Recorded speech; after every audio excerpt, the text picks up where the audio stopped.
আসসালামু আলাইকুম, তাসরিমা নাহিদ আমন্ত্রণ জানাচ্ছি এনটিভির মধ্যরাতের খবরে। ক্রাউন সিমেন্ট শিরোনাম দেখছিলেন, জানাবো পুরো খবর।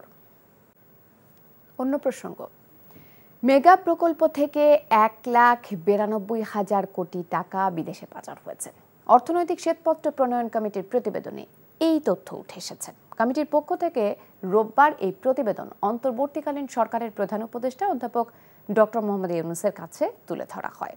রাজনীতিবিদ, ব্যবসায়ী ও আমলারা মিলে একটি স্বৈরাচারী ব্যবস্থা গড়ে তুলেছিলেন বলেও জানান কমিটির প্রধান ডক্টর দেবপ্রিয় ভট্টাচার্য। আর এই প্রতিবেদনকে ঐতিহাসিক দলিল উল্লেখ করে এগুলো শিক্ষা প্রতিষ্ঠানে পাঠ্য হওয়ার উপর গুরুত্ব আরোপ করেন প্রধান উপদেষ্টা। নজরানা চৌধুরীর রিপোর্ট।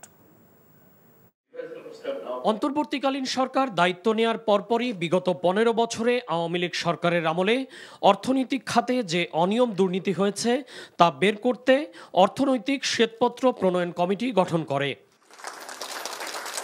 রোববার প্রধান উপদেষ্টার সাথে দেখা করে এই প্রতিবেদন তুলে দেন কমিটির প্রধান সহ বাকি সদস্যগণ। জানান, বিগত সরকারের আমলে অর্থনীতির বিভিন্ন সূচকের ক্ষেত্রে তথ্য বিকৃত করা হয়েছে। সেটি যে কোনো দিক থেকে যে কতভাবে কৃত্রিম এবং সেই অর্থে উদ্দেশ্য প্রণোদিত ছিল, এইটি আমরা এই পুরো জিনিসটার ভিতর দেখেছি। কেন্দ্রায়িত স্বৈরাচারী সরকারের কাঠামো গড়ে উঠেছিল, যেটার সাথে যুক্ত হয়েছিলেন রাজনীতিবিদদের সাথে কিছু, একই সাথে আমাদের যারা আমলা আছেন তাদের একটা অংশ এবং ব্যবসায়ীদের একটা অংশ। এই ত্রিমুখী একটি সংশ্লেষ বাংলাদেশের অগ্রযাত্রাকে অনেক ক্ষেত্রে বন্ধ করে দিয়েছে, সংস্কারের পথকে আটকে দিয়েছে। কমিটির সদস্য ও অর্থনীতিবিদ অধ্যাপক মোস্তাফিজুর রহমান জানান, মেগা প্রকল্পগুলো থেকে বিভিন্ন কায়দায় বিদেশে অর্থ পাচার করা হয়েছে। এটার একটা বড় টাকা বাইরে চলে গেছে। আমরা একটা হিসাব করেছি যে এটা প্রায় $16 বিলিয়ন বলে এটা গিয়েছে। এই চক্র যদি আগে দেশে শ্যাডো ইকোনমিতে বিনিয়োগ করতো তাহলে এটা অবৈধ ছিল, কিন্তু অন্তত দেশে এই টাকাটা বিভিন্ন ভাবে খাটতো। এখন এটা বাইরে চলে যাচ্ছে, বিদেশ থেকে অর্থ পাচার করে টাকা ফেরত নিয়ে গেছে। আমরা কেন বিদেশ থেকে এই টাকা ফেরত আনতে পারবো না? সুতরাং সেটার দিকে আমার মনে হয় যে আমাদের সুনির্দিষ্ট পদক্ষেপ আমরা গ্রহণ করতে হবে। মাত্র 3 মাসের মধ্যে প্রতিবেদন উপস্থাপনের জন্য কমিটির সদস্যদের ধন্যবাদ দিয়ে প্রধান উপদেষ্টা এই প্রতিবেদনকে জাতির ঐতিহাসিক দলিল বলে উল্লেখ করেন। 3 মাসের মধ্যে সব রহস্য সামনে চলে আসে, এটি অবাক লাগে। এটা তো ঐতিহাসিক দলিল, কি বলার জন্য এটা তো ঐতিহাসিক দলিল, শুধু যা ঘটেছে তা না, যা ঘটে নাই তার জন্য ঐতিহাসিক দলিল, যা হয় নাই সেই জন্য এটা প্রতি স্তরে আমাদের পাঠ্য হওয়া উচিত। যে নিজেকে আবিষ্কার করার জন্য একটা কারণ, কেন আমরা এটা প্রকাশ করতে পারলাম না? তা শুধুমাত্র অতিরিক্ত বিদ্যমান অর্থনৈতিক পরিস্থিতির মূল্যায়ন করছে না, একই সাথে বর্তমান সরকারের সংস্কারের যে উদ্যোগ নিয়েছে তার ভিত্তিও রচনা করেছে। বাংলাদেশের অর্থনীতি খুব একটা খারাপ অবস্থায় নেই উল্লেখ করে অর্থ উপদেষ্টা বলেন, তারা রাজনৈতিক সরকারের জন্য একটি ভালো পদচিহ্ন রেখে যেতে চান। একটা পদচিহ্ন রেখে যাব, পলিটিক্যাল গভর্নমেন্ট যদি অনুসরণ করে। যদি অনুসরণ না করে, আমাদের সংস্কার যদি মানুষের জন্য সুবিধার জন্য হয়, মানুষই পরে ওকে টেনে তুলে বলবে যে তোমরা এটা করছো না কেন। এটা আমরা সবার সাথে স্টেক হোল্ডার সাথে কনভিন্স হয়, মানুষ যদি কনভিন্স হয়, যেই সরকারই আসুন না কেন ওটাকে সামনে এগিয়ে নিয়ে যেতে। আর্থিক ব্যবস্থাপনায় বাংলাদেশ ব্যাংকের পরিকল্পনা তুলে ধরে গভর্নর জানান, দুর্বল ব্যাংকগুলোকে রক্ষার দায়িত্ব তাদের নয়, তাদের লক্ষ্য গ্রাহকের স্বার্থ রক্ষা করা। We are to support all the depositors. আমাকে ব্যাংকাররা প্রশ্ন করছেন, আপনি কি ব্যাংক রক্ষা করবেন না? আমি বললাম যে ব্যাংক রক্ষা করার দায়িত্ব আমার নয়। Bank can be merge, bank can be liquidated, new investors can take it over and so on so forth. So ব্যাংকের রক্ষা না, আমি ডিপোজিটরকে অবশ্যই আমরা রক্ষা করব। প্রতি 6 মাসে দেশের আর্থিক খতিয়ান জাতির সামনে তুলে ধরার জন্য অন্তর্বর্তীকালীন সরকারের প্রতি আহ্বান জানান শ্বেতপত্র প্রণয়ন কমিটির প্রধান। নজরানা চৌধুরী, এনটিভি নিউজ, ঢাকা। পরিকল্পিতভাবে বাংলাদেশকে নিয়ে প্রোপাগান্ডা ছড়াচ্ছে ভারতের গণমাধ্যম। এতে দুই দেশের সম্পর্কের জন্য ভালো নয় বলে মন্তব্য করেছেন পররাষ্ট্র উপদেষ্টা Touhid Hossain. Centre for policy dialogue এর 30 বছরের পথ চলা নিয়ে রোববার আয়োজিত সেমিনারে এসব কথা বলেন তিনি। পতিত আওয়ামী লীগ সরকারের সময়ে রক্তচক্ষু উপেক্ষা করে সিপিডি অর্থনীতি এগিয়ে নিতে যে ভূমিকা পালন করেছে তার প্রশংসা করেন অর্থনীতিবিদরা। নাজিবুর রহমান জানাচ্ছেন বিস্তারিত। রাজধানীর ব্র্যাক সেন্টারে সিপিডির ৩০ বছরের পথচলা নিয়ে আয়োজিত এক আলোচনায় অংশ নেন দেশের প্রখ্যাত অর্থনীতিবিদ, রাজনৈতিক ব্যক্তিত্ব সহ উন্নয়ন সহযোগীরা। অনুষ্ঠানে যোগ দিয়ে বিএনপির স্থায়ী কমিটির সদস্য আমির খসরু মাহমুদ চৌধুরী বলেন, দেশের উন্নয়নকে টেকসই করতে গণতান্ত্রিক কাঠামোর মধ্যে দেশের সংস্কার করতে হবে। হঠাৎ করে আমরা যদি মনে করলাম আমরা কয়জন মিলে যে এই রিফর্মগুলো দরকার দেশের জন্য, আগামী দিনের জন্য, তারপর থেকে বাংলাদেশ একদম সেট হয়ে গেল। তো এই ধরনের ধারণার মধ্যে যারা থাকে তাদের জন্য আমার মেসেজ, এই ধরনের চিন্তা করা হবে না, কারণ এই দায়িত্ব কেউ কাউকে দেয় নাই। বাংলাদেশের মানুষ একটা পলিটিক্যাল প্রসেসের মাধ্যমে যদি রিফর্ম গ্রহণ না করে, আমরা শুধু শুধু কিছু লোক বসে মনে করি এইটাই বাংলাদেশের আগামী দিনের জন্য খুব ভালো কাজ হয়ে যাবে, আই এম সরি, এটা হয় না, এটা লাস্ট করে না, এটা সাস্টেইনেবল হয় না। পরে অনুষ্ঠানে যোগ দেন পররাষ্ট্র উপদেষ্টা তৌহিদ হোসেন। দেশের অর্থনীতিকে শক্তিশালী করতে সিপিডির ভূমিকার প্রশংসা করেন, সমালোচনা করেন বাংলাদেশকে নিয়ে ভারতীয় গণমাধ্যমের ভূমিকার।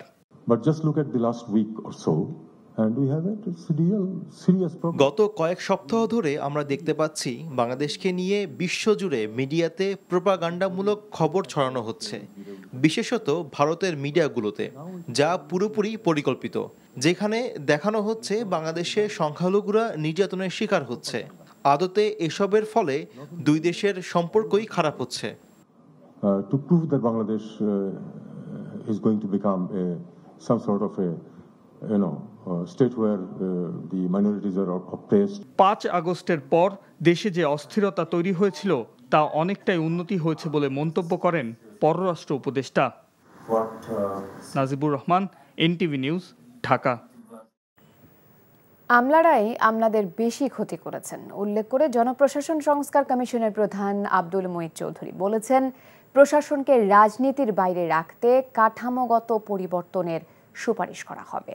রোববার সচিবালয়ে জনপ্রশাসন সংস্কার কমিশনের 13তম বৈঠক শেষে এসব কথা বলেন তিনি। আর দুর্নীতি দূর করতে ও মানুষের চাওয়া অনুযায়ী পরিবর্তন আনতে প্রস্তাবনা দেয়া হবে বলে জানিয়েছেন মন্ত্রণালয়ের সিনিয়র সচিব ডক্টর মোখলেসুর রহমান।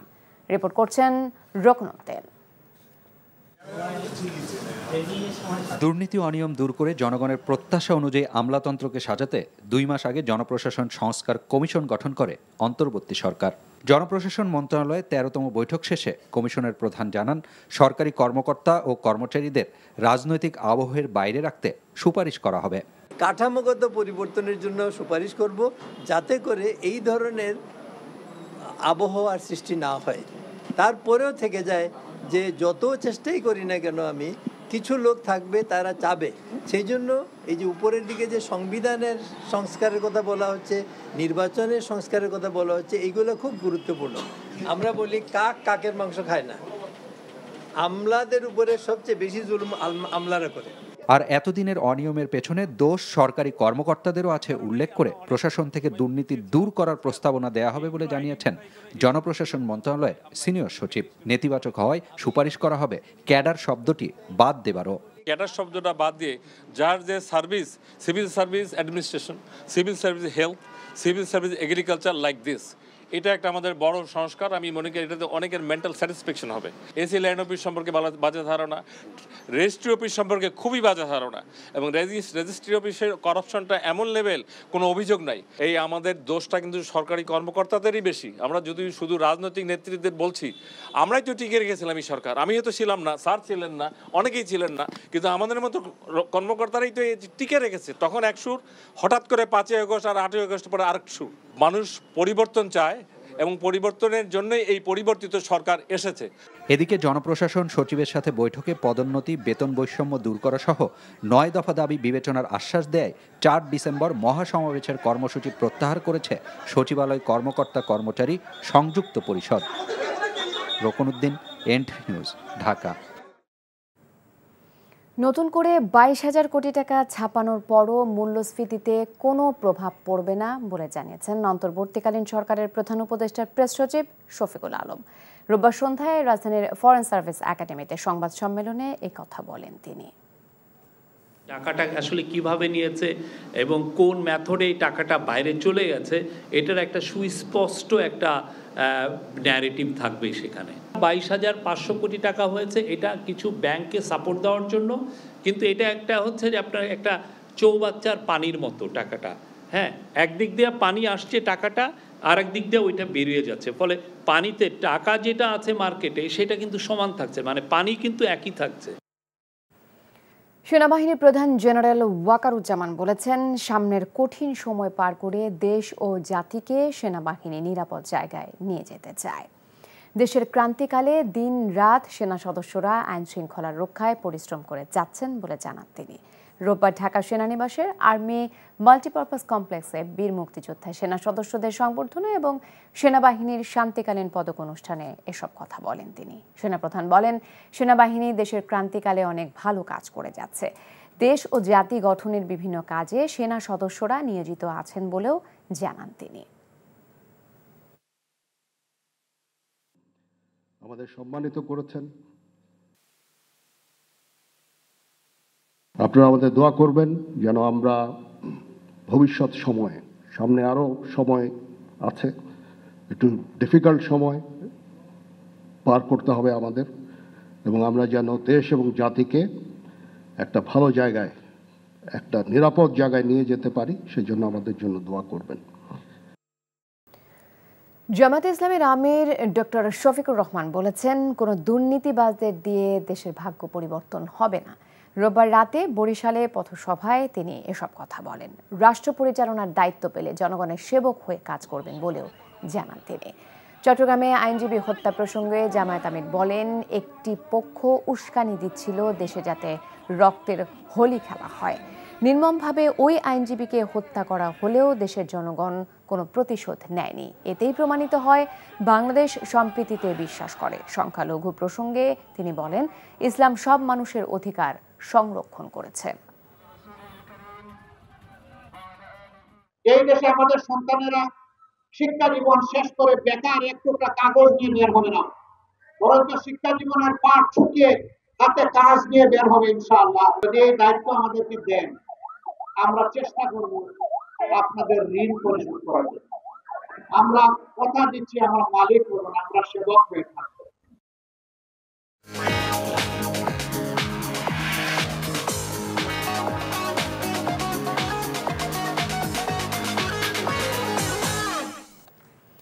নগদ নিবেদিত অর্থনীতির খবর। দেশের বাজারে স্বর্ণের দাম আরেক দফায় কমানো হয়েছে। 22 ক্যারেটের 1 ভরি স্বর্ণের দাম 1,481 টাকা কমিয়ে নির্ধারণ করা হয়েছে 1,37,227 টাকা। সোমবার থেকে নতুন দাম কার্যকর হবে বলে জানিয়েছে বাংলাদেশ জুয়েলার্স সমিতি বাজুস।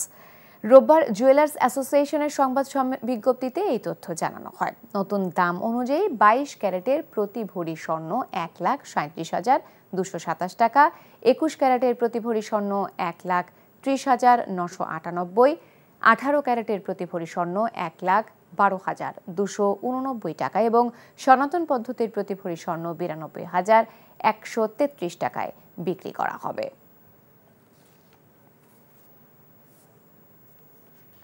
প্রবাসের খবর। সশস্ত্র বাহিনী দিবস উপলক্ষে বাংলাদেশ দূতাবাস ও কাতারের প্রতিরক্ষা শাখার উদ্যোগে সংবর্ধনার আয়োজন করা হয়। এনটিভি কাতার প্রতিনিধি আমিনুল হক কাজল জানান, কাতারে দোহায় সংবর্ধনা অনুষ্ঠানে প্রধান অতিথি ছিলেন কাতার সশস্ত্র বাহিনীর ব্রিগেডিয়ার জেনারেল এয়ার রশেদ মোবারক। এছাড়া কাতারের পররাষ্ট্র, প্রতিরক্ষা, স্বরাষ্ট্র মন্ত্রণালয় এবং সশস্ত্র বাহিনীর ঊর্ধ্বতন কর্মকর্তারা উপস্থিত ছিলেন। কাতারে নিযুক্ত বিভিন্ন দেশের কূটনীতিক ও তাদের পরিবারবর্গ, কাতারস্থ বাংলাদেশ কমিউনিটির বিশিষ্টজনেরা উপস্থিত ছিলেন। রিয়াদস্থ সিলেট প্রবাসীদের উদ্যোগে সংবর্ধনার আয়োজন করা হয়। এনটিভি সৌদি আরব প্রতিনিধি ফারুক আহমেদ জানান, রিয়াদে সিলেটের হাটখোলা ইউনিয়নের চেয়ারম্যান মাওলানা KM রফিকুজ্জামানকে সংবর্ধনা দেওয়া হয়। রিয়াদের ব্যবসায়ী কামাল উদ্দিনের সভাপতিত্বে ও মোহাম্মদ জসিম উদ্দিনের সঞ্চালনায় অনুষ্ঠানে বিশেষ অতিথি ছিলেন সিলেট কোম্পানিগঞ্জ উপজেলার ইসাকলস ইউপির সাবেক চেয়ারম্যান এখলাসুর রহমান, জালালাবাদ ইউনিয়নের নুরুল ইসলাম, মোহাম্মদ শাহেদ আলম। উপস্থিত ছিলেন বিপুল সংখ্যক সিলেট প্রবাসী। এই ছিল মধ্যরাতের খবরে। এই খবরের ভিডিও সহ আপডেট জানতে ভিজিট করুন এনটিভি অনলাইন www.ntvpd.com। এছাড়াও এনটিভির জনপ্রিয় সব অনুষ্ঠান ও খবরের আপডেট জানতে ভিজিট করুন আমাদের ইউটিউব ও ভেরিফাইড ফেসবুক পেজে। সকাল 7:30টায় সকালের খবর দেখার আমন্ত্রণ রইল। ধন্যবাদ সবাইকে।